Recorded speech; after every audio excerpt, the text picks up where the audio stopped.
जय हिंद। नमस्कार साथियों, कैसे हैं आप सभी लोग। उम्मीद करते हैं कि आप सभी लोग अच्छे होंगे और आप सभी लोगों की तैयारी जो है साथियों बिल्कुल ही अच्छी तरीके से चल रही होगी।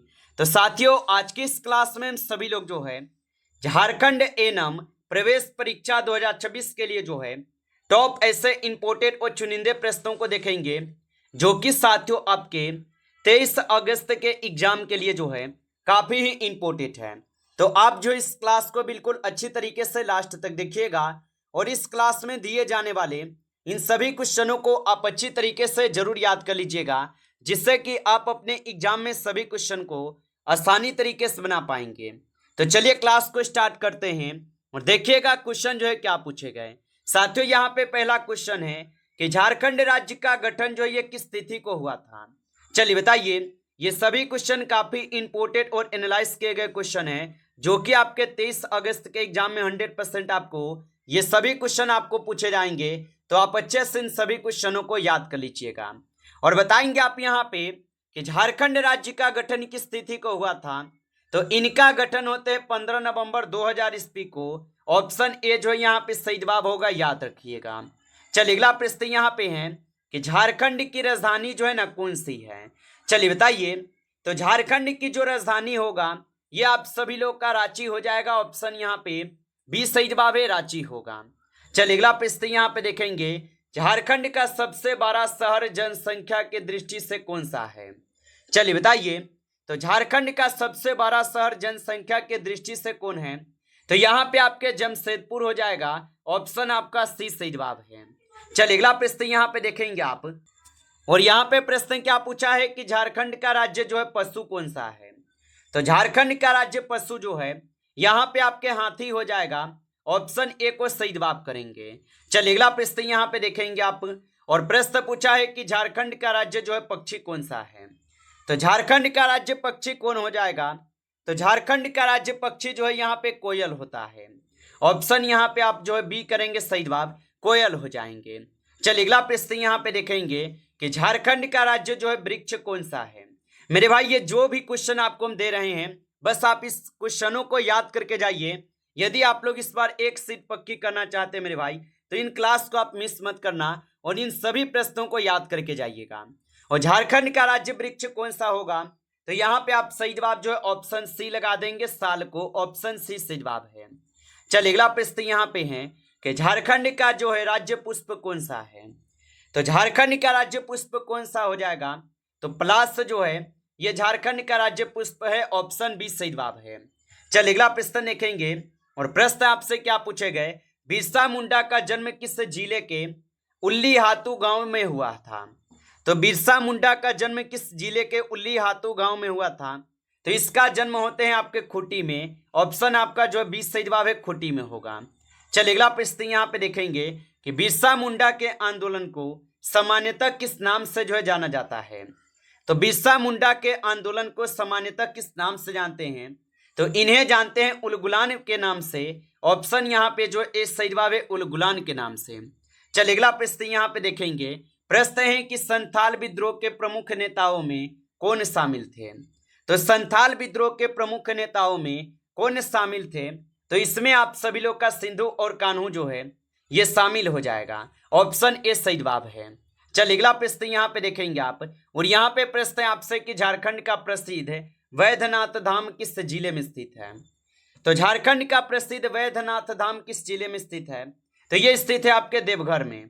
ऑप्शन ए सही जवाब होगा, देवघर में है। चलिए अगला प्रश्न यहाँ पे देखेंगे। प्रश्न है कि पारसनाथ पहाड़ी किस जिले में स्थित है। तो पारसनाथ पहाड़ी किस जिले में स्थित होगा।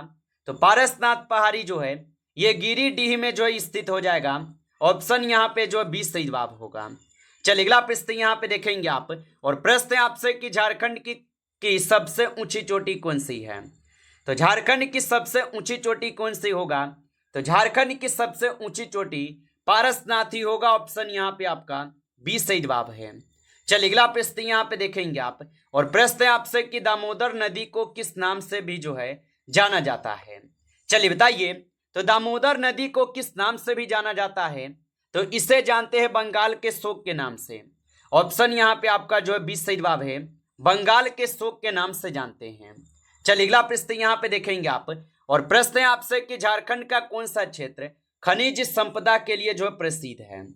तो झारखंड का कौन सा क्षेत्र खनिज संपदा के लिए प्रसिद्ध है? तो छोटा नागपुर के पठार हो जाएगा, ऑप्शन ए जो है सही जवाब होगा। चलिए अगला प्रश्न यहाँ पे देखेंगे, झारखंड में लौह अयस्क का प्रमुख क्षेत्र कौन सा है? तो झारखंड में लौह अयस्क का प्रमुख क्षेत्र जो है, यहाँ पे आप सभी लोग का सिंह भूम हो जाएगा, ऑप्शन ए जो है सही जवाब है। चलिए अगला प्रश्न यहाँ पे देखिएगा, झारखंड का कौन सा जिला कोयला उत्पादन के लिए विशेष रूप से प्रसिद्ध है? तो झारखंड का कौन सा जिला कोयला उत्पादन के लिए विशेष रूप से प्रसिद्ध है? तो यहाँ पे आपके धनबाद हो जाएगा मेरे भाई, ऑप्शन ए जो है सही जवाब है, धनबाद होगा। आप अच्छे से इनको याद रखना। चलिए अगला प्रश्न यहाँ पे दिए गए प्रश्न है कि झारखंड का प्रसिद्ध हुंडरू जलप्रपात किस नदी पर है? तो झारखंड का प्रसिद्ध हुंडरू जलप्रपात किस नदी पर होगा? तो ये आप सभी लोग के स्वर्ण रेखा पर है, ऑप्शन यहाँ पे 20 सही जवाब है, स्वर्ण रेखा पे। चलिए अगला प्रश्न यहाँ पे देखिएगा कि सामान्यतः मानव शरीर में रक्त का शुद्धिकरण मुख्यतः किस अंग द्वारा किया जाता है? तो सामान्यतः मानव शरीर में रक्त का शुद्धिकरण मुख्यतः किस अंग द्वारा किए जाते हैं? तो ये आपके वृक्क के द्वारा किए जाते हैं, ऑप्शन यहाँ पे सी सही जवाब है। चलिए अगला प्रश्न है कि मानव शरीर में ऑक्सीजन का परिवहन मुख्यतः किसके द्वारा होता है? तो मानव शरीर में ऑक्सीजन का परिवहन मुख्यतः किसके द्वारा होते हैं?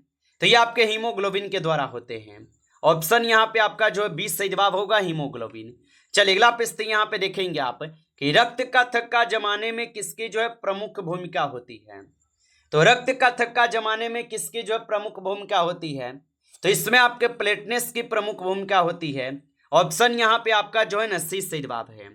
चलिए अगला प्रश्न यहाँ पे देखेंगे कि शरीर की रोग प्रतिरोधक क्षमता में मुख्य भूमिका किसकी होती है?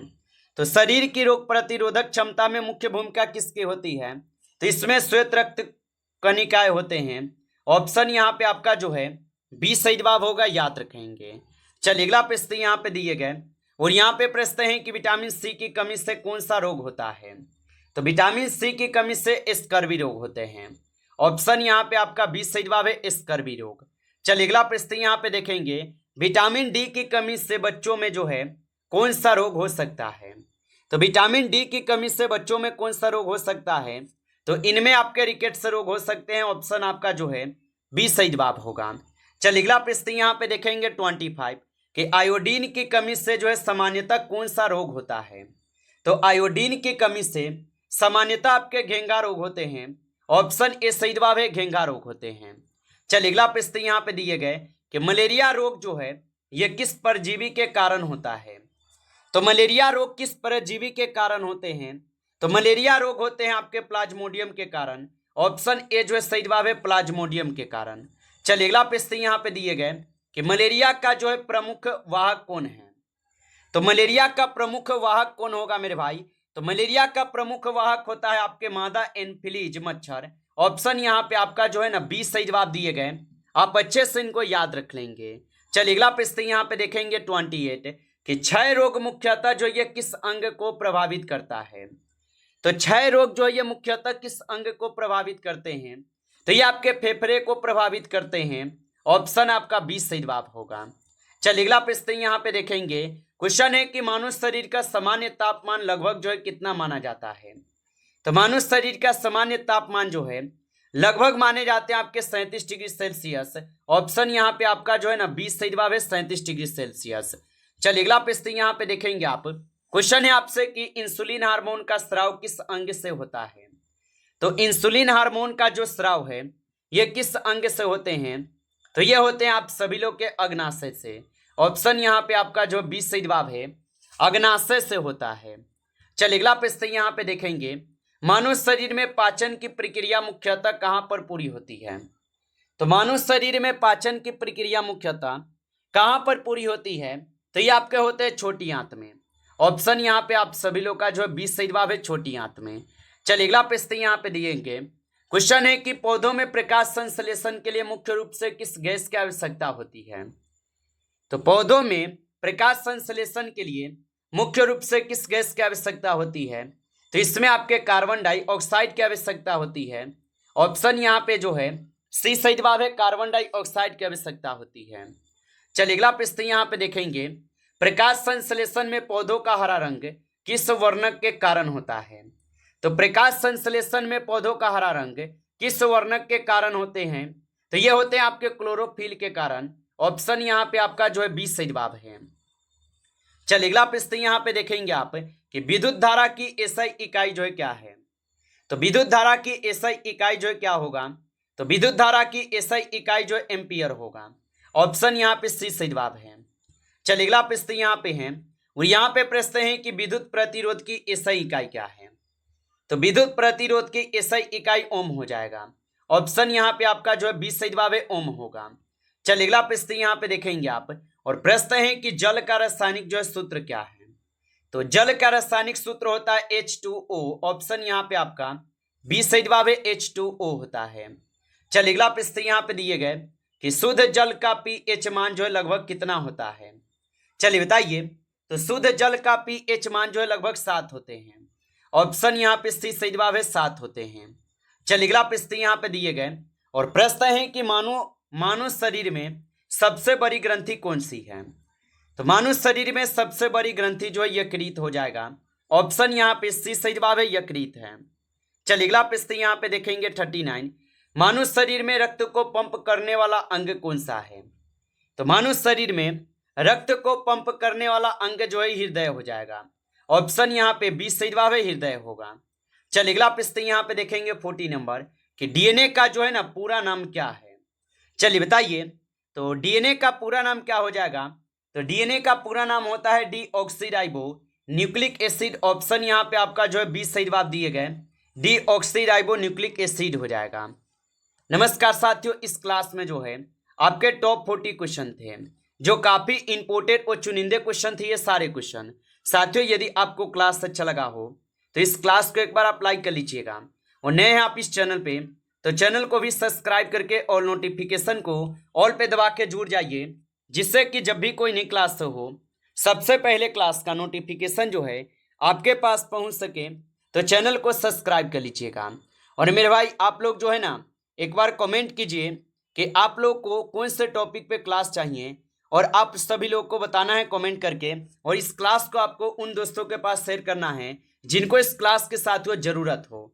तो जिन भी साथियों का यहाँ पे एग्जाम 23 अगस्त को है तो उनको एक बार आप इस क्लास को जरूर शेयर कर लीजिएगा। और आप जो है नए हैं तो सब्सक्राइब करके जुड़े रहिए, क्योंकि यहाँ पे आपको एग्जाम से पहले बिल्कुल एग्जाम में आने वाले प्रश्न कराने वाले हैं। तो आप लोग चैनल को भी सब्सक्राइब करके जुड़े रहेंगे। चलिए फिर मिलते हैं आपसे नेक्स्ट टॉपिक के साथ नेक्स्ट क्लास में। तब तक के लिए जय हिंद, जय भारत।